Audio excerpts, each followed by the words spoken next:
NASA showed you the launch. They showed you the Earthrise photograph. They showed you the smiling crew on the recovery ship. What they did not show you was Christina Koch telling a reporter that re-entry was at least 10 times wilder than any rocket launch.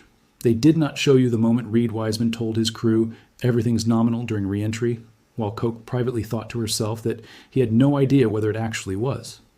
They did not show you the helium leak that rolled the rocket back to the vehicle, assembly building weeks before launch.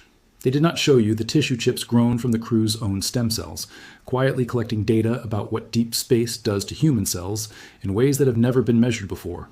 And they did not show you what happened the moment the crew landed in Houston and immediately started simulating moonwalks in full surface suits. This is what they didn't tell you about Artemis II. Start with the rollback. Before the mission even launched, something went wrong that almost no mainstream coverage discussed. After the full wet dress rehearsal on February 19, 2026, engineers discovered an issue with the flow of helium in the upper stage of the Space Launch System rocket. A wet dress rehearsal is the most demanding ground test before an actual launch. The rocket is fully fueled and every launch scenario is rehearsed in real time. When the helium flow anomaly was detected, NASA made the decision to roll the entire stack, the rocket, the Orion spacecraft, the mobile launcher, all 184 feet of it, back from Launch Pad 39B to the Vehicle Assembly Building to fix the problem. That rollback pushed the launch from its original February window all the way to April. The window that opened on April 1st, 2026 was not the first planned window. It was the window that remained after weeks of unplanned delays. If the crew had missed the April 1st window, the next available opportunity would not have been until April 30th. The margin for error was thinner than any of the public launch day coverage suggested. Now go to the moment nobody talks about. Re-entry. Every account of Artemis II that dominated mainstream coverage described the landing as textbook. Victor Glover called it a spiritual moment. Christina Koch screamed with joy when the hatch opened. And all of that is true. But what happened inside the capsule during those final minutes before the hatch opened is a story that Koch told ABC News anchor David Muir on April 16th, 6 days after splashdown. And it is the most honest account of what spaceflight actually feels like that any astronaut has given in recent memory. Koch told Muir directly that re-entry is at least 10 times wilder than any rocket launch. Not marginally more intense, 10 times. She described a rumbling inside the capsule that was not something they could have practiced on Earth. A physical sensation that no simulator had replicated because no simulator can. She described a moment with the capsule surrounded in superheated plasma and completely cut off from mission control for 12 minutes, when Commander Wiseman told the crew that everything was nominal, and Koch said her honest internal reaction was that she thought to herself that he had no idea whether it actually was nominal, but she was glad he said it because it made her feel better. That exchange between a commander doing what commanders do and a crew member processing genuine uncertainty in a situation with no precedent in their training is the most human moment of the entire Artemis II mission. And it happened inside a capsule, traveling at 35 times the speed of sound, with plasma burning at several thousand degrees Fahrenheit on the other side of the heat shield. Jeremy Hansen, the Canadian astronaut who became the first Canadian to fly beyond low Earth orbit, described coming out of the spacecraft and looking back at it with what he called an immense feeling of gratitude. He said the spacecraft had gone through a lot, and it had kept 4 humans alive. That is not the language of a press release. That is the language of someone who was genuinely uncertain, during the worst moments of re-entry, whether the machine around them would hold together. The gratitude was not ceremonial. It was specific. It was directed at a vehicle that had been asked to do something extraordinarily difficult and had done it. The tissue chips are a story that barely registered in any mainstream Artemis II coverage, and that represents one of the most scientifically significant things that happened during the mission. The Artemis II crew carried miniature organ-on-a-chip devices, created using their own stem cells. These devices, developed under the Avatar investigation, funded by NASA's Translational Research Institute for Space Health, are microscopic structures that replicate the function of human organs at the cellular level. They were built from the crew's own biology, which means the data they generate reflects how their specific cells responded to the specific combination of deep space radiation, microgravity, and the physiological stress of a 10-day mission beyond Earth's magnetic field. No previous astronaut crew had ever carried personalized biological monitoring devices of this kind into deep space. The data from those chips, now in the hands of researchers at institutions including Baylor College of Medicine, Caltech, and MIT, will be compared to data from astronauts who flew equivalent mission durations in low Earth orbit, still protected by Earth's magnetic field. The difference between those two data sets will quantify, for the first time with this level of biological precision, exactly what the deep space radiation environment does to human tissue that low Earth orbit does not. Victor Glover discussed something in the April 16th press conference that also received almost no attention in the broader coverage. He talked directly and specifically about the role of operational psychologists and psychiatrists in the mission preparation and in execution. He said the crew had a team of mental health professionals who helped them, in his words, skill up to be ready to accomplish things like this. He said those professionals helped the crew navigate what NASA formally calls behavioral health and performance, a phrase that covers the mental and team preparation required to function effectively as a 4-person unit in an extremely confined space, hundreds of thousands of miles from anyone else, for 10 days. He was not describing therapy or crisis intervention.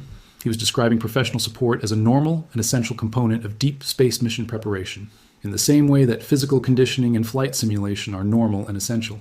The fact that he said it plainly, without hesitation, on a live news conference broadcast matters. The astronauts who flew to the moon during Apollo were famously resistant to discussing psychological challenges. The Artemis II crew discussed them as routine engineering inputs to mission success. Christina Koch said something at the April 16th press conference that has received more attention than most of the crew's technical statements, but that deserves to be heard precisely and fully. She said the mission taught her that the unknown is way scarier than the known.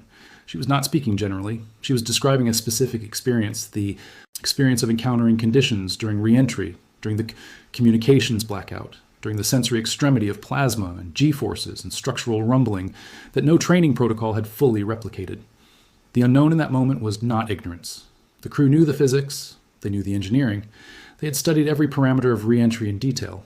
What they did not know, and could not know until they lived it, was what that knowledge felt like from the inside when it was happening to their own bodies in real time. She also told the crew that how food was organized and how the cabin was configured during workouts were seemingly trivial details that turned out to matter enormously in practice.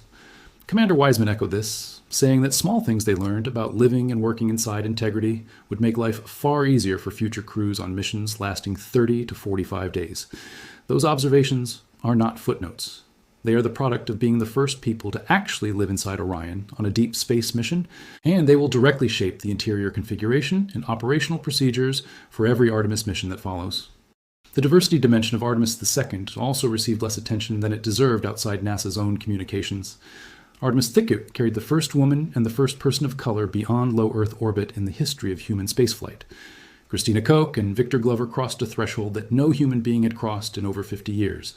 And they did it as the first representatives of populations that the Apollo program, in its era, did not include.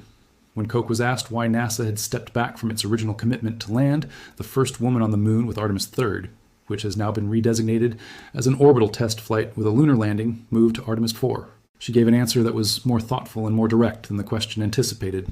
She said she did not want diversity on the lunar surface to happen as a memento. She said it should happen naturally, as a reflection of the excellence that is ubiquitous across the current astronaut corps, which includes candidates from far more diverse backgrounds than any previous astronaut generation. T-Hat answer was not a deflection. It was a statement of genuine principle from someone who had just become part of the history she was being asked about. One of the most remarkable and least reported details of the post-mission period involves what happened in the hours immediately after the crew landed at Ellington Airport near Johnson Space Center in Houston on April 11th. Within a very short time of their arrival on the ground, the crew was suited up in dedicated surface spacewalk suits and participating in simulations of geological tasks. These simulations were not a celebration. They were science and engineering work. The data and observations the crew provided while wearing the suits, informed by their fresh experience of actual deep space conditions, is being used directly by engineers designing the surface operations, the suit systems, and the geological sampling protocols for Artemis IV and Artemis V, the missions that will actually put human beings on the surface of the moon. TE crew went from a 10-day lunar mission to active engineering input on the next lunar landing missions in the span of hours. The integration of flight experience into mission planning was immediate, direct, and deliberate. The Artemis II crew also provided what scientists are calling standard measures data for deep space exposure for the first time in modern spaceflight. Standard measures refers to a standardized battery of health assessments, biological samples, and physiological measurements that NASA now collects from all astronauts at defined intervals before, during, and after spaceflight. The data from Artemis II represents the first time these measurements have been taken from astronauts exposed to the deep space radiation environment beyond Earth's magnetic field in the modern era of sensitive biological monitoring. comparing that data to equivalent measurements from ISS astronauts who experience elevated radiation compared to Earth but are still protected by the magnetosphere will allow researchers to isolate the specific biological effects of the transition from low Earth orbit to deep space. That comparison is one of the foundational datasets that NASA needs to establish safe mission duration limits and crew protection standards for the lunar surface missions, and eventually the multi-year Mars transit that Artemis is ultimately designed to enable.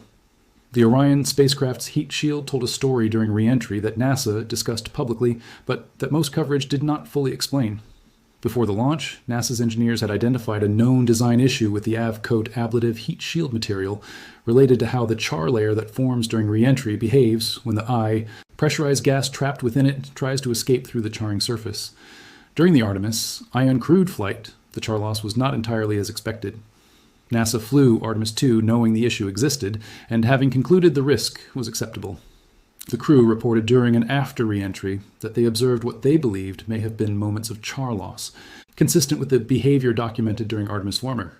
The heat shield performed its fundamental protective function, but the specific behavior it exhibited provided data that NASA is now using to design modifications to the Artemis III heat shield.